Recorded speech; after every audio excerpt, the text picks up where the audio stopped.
जय हिंद दोस्तों।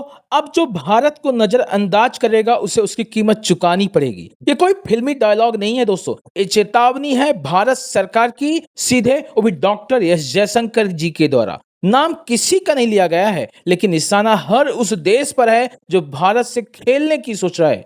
क्या भारत सिर्फ बोलेगा या कुछ बहुत बड़ा करने वाला है? चलिए डॉक्टर एस जयशंकर का वो बयान सुनते हैं जिससे पूरी दुनिया चौंक गई। First must realize that working with India will give you benefits. Not working with India has a cost. Now, some take longer to realize, some take, some understand it better. One exception, of course, is Pakistan, because it has defined its identity under the army in a way in which it has an inbuilt hostility in it. So, if you put Pakistan aside, I think the logic would apply everywhere else.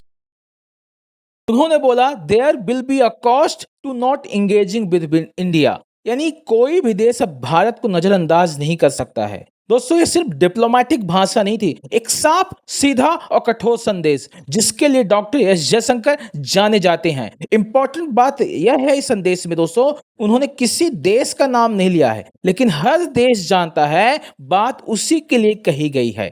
तो उन्होंने संदेश किसके लिए किया, कहा सब सोचिए किसे भारत से दिक्कत है। पहला, पाकिस्तान सालों से आतंकवाद फैला रहा है और फिर बातचीत की बात करता है, लेकिन भारत ने साफ कर दिया है टेररिज्म एंड टॉक्स एक साथ नहीं चल सकते हैं। जयशंकर जी ने नाम भी नहीं लिया, बट निशाना साफ था। दूसरा दोस्तों, चाइना एलएसी पर लगातार तनाव, व्यापार में दोगलापन और विस्तारवाद की नीति अपना रहा है। अब भारत सिर्फ जवाब नहीं दे रहा, बल्कि रणनीतिक दबाव बना रहा है चाइना पे। नेक्स्ट है बांग्लादेश और मालदीव। दोस्तों बांग्लादेश से भारत विरोधी भावनाएं बहुत ज्यादा हैं, एवं 9,000 करोड़ से ज्यादा के इंडियन प्रोजेक्ट्स को बांग्लादेश ने रोक दिए हैं। मालदीव ने चीन के साथ मिलकर नौसेना अभ्यास किया है। इवन डॉक्टर जयशंकर जी का यह संदेश जो भारत को दबाने की सोच रहे हैं, उनको खुद दब जाएंगे इस संदेश के माध्यम से। तो दोस्तों सवाल यह है, आखिर भारत इतना सख्त क्यों हो गया है? क्या कोई डर है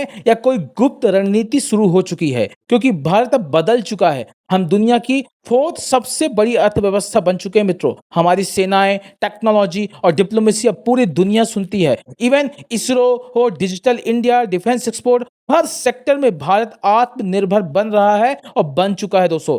दूसरा है दोस्तों ग्लोबल सिनेरियो, रूस यूक्रेन युद्ध, चीन की गिरती साख, अमेरिका का रुख भारत को अब गेम चेंजर माना जा रहा है, क्योंकि अब जनता भी बदलाव चाहती है, खासकर इंडियन पब्लिक बदलाव चाहती है। हम अब शांति से नहीं, सम्मान के साथ शांति चाहते हैं। भारत अब रिएक्ट नहीं करता दोस्तों, स्ट्रैटेजिक एक्ट करता है। तो आखिर सबसे बड़ा प्रश्न ये उठ रहा है, अब क्या होने वाला है? ये जो स्टेटमेंट डॉक्टर एस जयशंकर का आया है, ये कहाँ कूटनीति को लेके जा रहा है? अब जो लोग ये सोचते हैं सिर्फ एक भाषण था, तो भाषण तो नहीं है दोस्तों। आप इंडियन हिस्ट्री में मोदी गवर्नमेंट की हिस्ट्री जानते हैं, पहले बोलते हैं फिर फटाक से वो कर भी देते हैं। तो क्या आने वाले महीनों में कोई बहुत बड़ा कूटनीतिक फैसला होने वाला है? क्या पाकिस्तान को इंटरनेशनल फोरम से अलग किया जाएगा? क्या चीन के बेल्ट एंड रोड प्रोजेक्ट को साउथ एशिया में भारत रोक देगा, या फिर भारत अपने पड़ोसी देशों से अब बिल्कुल अलग फॉरेन पॉलिसी अपनाएगा? ये सब अब बहुत ज्यादा मुमकिन है, क्योंकि अब भारत रिएक्शन नहीं, बहुत ही स्ट्रैटेजिक डायरेक्शन के रूप में आगे बढ़ रहा है। डॉक्टर एस जयशंकर का बयान एक चेतावनी नहीं थी मित्रों, वो था एक घोषणा उस भारत की जो केवल सॉफ्ट पावर नहीं है, बल्कि स्मार्ट और स्ट्रांग पावर है। तो वीडियो को जरूर लाइक करें, कमेंट करें, क्या आप इस नई रणनीति को सपोर्ट करते हैं, और सब्सक्राइब करें, क्योंकि अगली बार भारत बहुत कुछ बड़ा करेगा तो हम सबसे पहले आपको बताएंगे।